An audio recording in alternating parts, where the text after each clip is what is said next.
जो व्यक्ति जो प्राणी है स्वाधीनता पुरुष संयम पुरुष वैराग्य पुरुष आसक्त भावों को छोड़ के अनासक्त में क्या है गमन करता है प्रस्थान करता है तो भगवान महावीर ने कहा है वो प्राणी वो जीव है संसार में मोक्ष की ओर प्रस्थान करता है। और जिनकी प्रवृत्ति है जिनकी वृत्ति है वो क्या है विराग से छोड़ के राग की ओर प्रस्थान करती है। और बहुलता में चाहे परिग्रह की बहुल चाहिए आसक्त विचार है वो भी होने चाहिए। और क्या है अनेक प्रकार के वस्त्रगंध अलंकार अलंकार चाहिए पोषण हर चीज का व्यस्त से व्यस्त होना चाहिए। इस प्रकार की वृत्ति रखने वाला भगवान महावीर ने कहा है वो क्या है बंध की ओर प्रस्थान करता है। आज पारस है मात्र कृष्णा जो कि हमारे 13 पंथ के चतुर्थ आचार्य जयाचार्य मुझे स्वामी जी को कहते हैं जयाचार्य जी कह रहे उन्होंने नाम भेज दिया तो क्या उनका 12 महीना का दिन है। और जयाचार्य का जीवन है आपने बहुत सुना है वो जानते भी है लगभग 143 साल हो गए हैं। और जयाचार्य है वो हमारे आचार्य भिक्षु ने तो 1 शताब्दी क्या है पूरी और जब उतरने लगी दूसरी शताब्दी जयाचार्य के समय प्रारंभ की। तो कहते हैं कि स्वामी जी विखंडी स्वामी भारवंजी और रायचंद जी इनके सामने कई संघ के प्रतिकूल परिस्थितियां आई पर जो जो जयाचार्य के पधारने के बाद में जयाचार्य के आने के बाद में कुछ क्या हल्की होने लगी क्योंकि आचार्य भिक्षु की तो शुद्ध बुद्धि जयाचार्य फरमाते कि 100 जयाचार्य हो जाए जिसमन हो जाए तो भी विखंडी के नख की इन्हें वो नहीं कर सकता।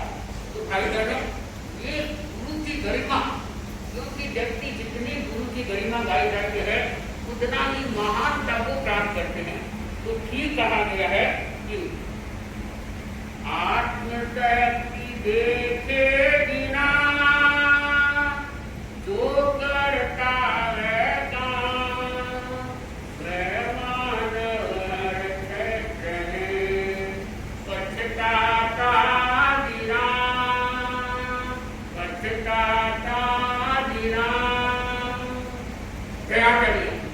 हमेशा उनका चिंतन था कि व्यक्ति है अपनी आत्मा की शक्ति को पहले देखे उसको गोपन नहीं करें परंतु जयाचार्य एक ऐसे आचार्य थे आपको पता ही है आईदास जी के कर माँ कल्लू जी 3 भाई थे कलुचंद जी भीमराज जी और जयाचार्य जी और माँ कल्लू जी आईदास जी का बहुत छोटे से क्या थे कभी सर्ववास हो गया। माँ के सामने वर्ष के सामने कल्लू जी के सामने ऐसी परिस्थिति आ गई कि आदमी भी चला गया और धरती की ऐसी स्थिति की धरती जो कि क्योंकि गृहस्थी का पैसे बिना काम नहीं चलता तो उनका घर था कमजोर था।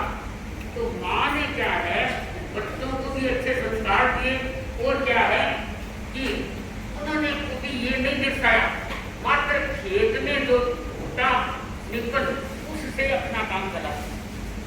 थोड़े सरूचंद जी बड़े हो गए तो उन्होंने ये सोचा कि भाई यहाँ तो छोटा गांव है तो जो इतना काम नहीं चलता तो अपन क्या किशनगंज है यहाँ अपन काम करें अजमेर के पास में है तो वहाँ क्या है काम कर ले और जो होगा तो ठीक है। तो उन्होंने वहाँ दुकान कराई तो वहाँ क्या है आचार्य प्रवृत्ता प्रदान करते भारवंजी स्वामी है उनको पढ़ाना था आगे तो आपका जयपुर पढ़ाना था तो वहाँ पढ़ाना हो गया। तो वहाँ से इनके क्या है अच्छा आचार्यों का संतों का सहयोग मिला। तो इनके बुआ जी अद्भुत थी उन्होंने भी उनके वैराग्य से उसका प्रदर्शन सुन के अपनी भावना से सब उसको स्वीकार कर दिया और बच्चों में भी संस्कार आ गए। एक दिन क्या होता है कि आचार्य जो बीच में छोटा था उनको बुखार हो गया गहरा और ऐसी स्थिति आ गई कि अभी जीने वाला नहीं। तो माँ की ममता सहज होती है माँ की देखा नहीं तो माँ रोने लग गई और दर्शन करवाया तो अद्भुत जी ने कहा कि आयुदान की ड्यूटी और हो रही है। तेरा बच्चा है तो संकल्प कर ले कि मेरा बच्चा है जीवित रह गया, अगर सत्य हो गया तो इसकी भावना अगर वैराग्य की हो गई, साधुपन की हो गई, तो तेरे को इनकार करने का नियम दे क्या कर दे। तो क्या है, हो सकता है कभी कभी व्यक्ति संयम में सजग हो जाता है, त्याग प्रतिज्ञा में आगे बढ़ने लग जाता है, तो उनके घर में अशुभ कर्म है वो भी टूट के शुभ में परिवर्तित हो जाते हैं। और कई प्रकार की दारिद्रता है, रोग है, शोक है, आदि जाति है, उसको समाप्त कर देता है। उन्होंने संकल्प कर लिया, ठीक है, अब आगे तक सारी बात आ रही तीनों भाइयों का जैसे जैसे संस्कार किए और वैराग्य भावना हो गई। तो इतना सुन लो आप कि 1.5 महीने में ही सबसे पहले स्वरूपचंद जी सबसे बड़े थे, उनकी दीक्षा हो गई। तो हमारे ये है आज भी हमें दीक्षित करते हैं। तो पहले हमारा सामायिक चरित्र होता है, 5 चरित्र है, उसमें पहला सामायिक चरित्र है, दूसरा छेदोपन जिसे नई दीक्षा बोलते हैं। तो लगभग 7 दिन हमारी नई दीक्षा हो जाती है।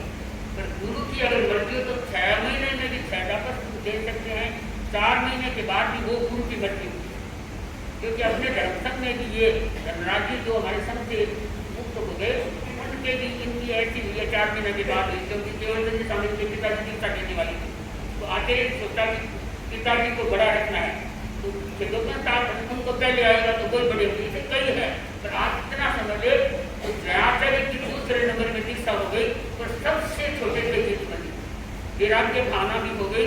और गुरुदेव क्या है कि जयपुर में विराजमान थे, श्रद्धा के वहाँ नाम आया है कि आचार्य श्री है वहाँ विराजमान थे। तो ये आए तो इनको भी जयपुर में इनके चौरी का काम था, वहाँ उतारा गया।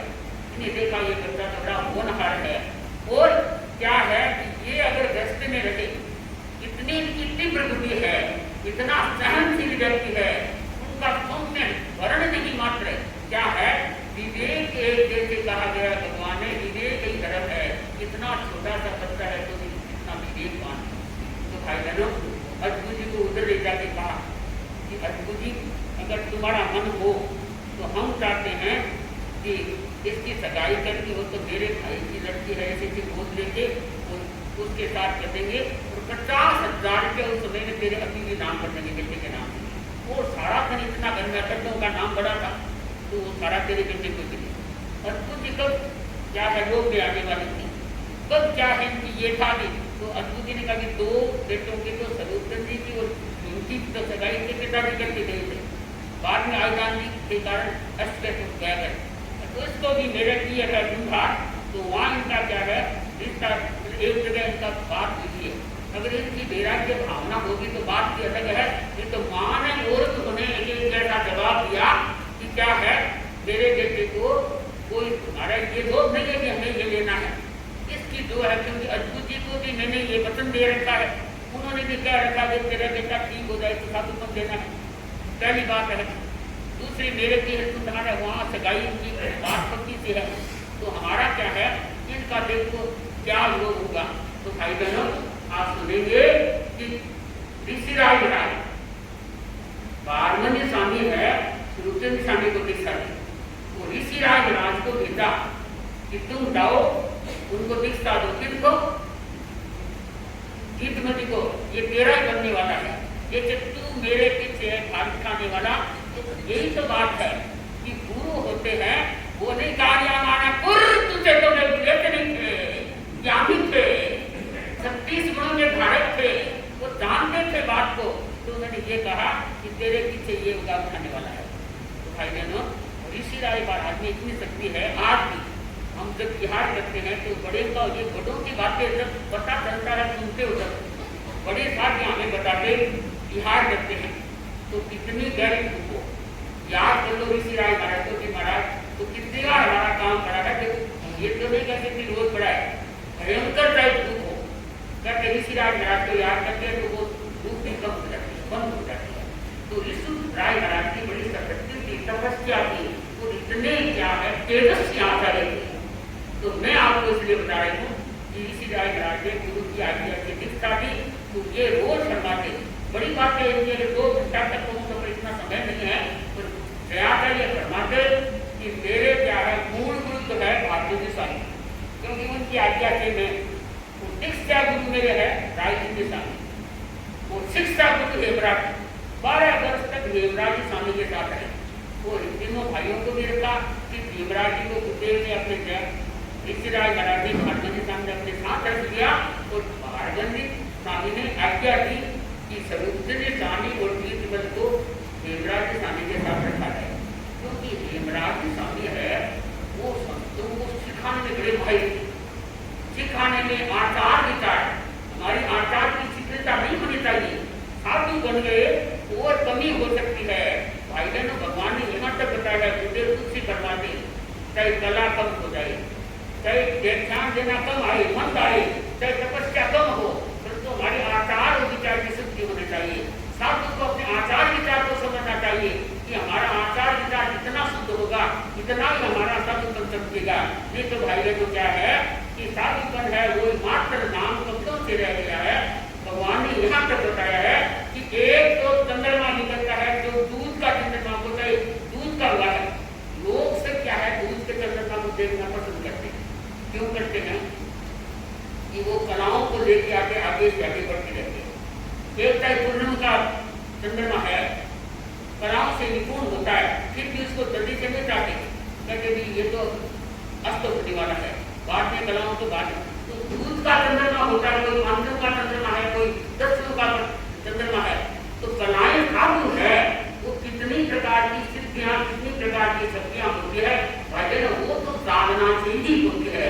मेरे पास सामने धवल भाई है जो तपस्वी बैठा है, इनकी 8 की तपस्या है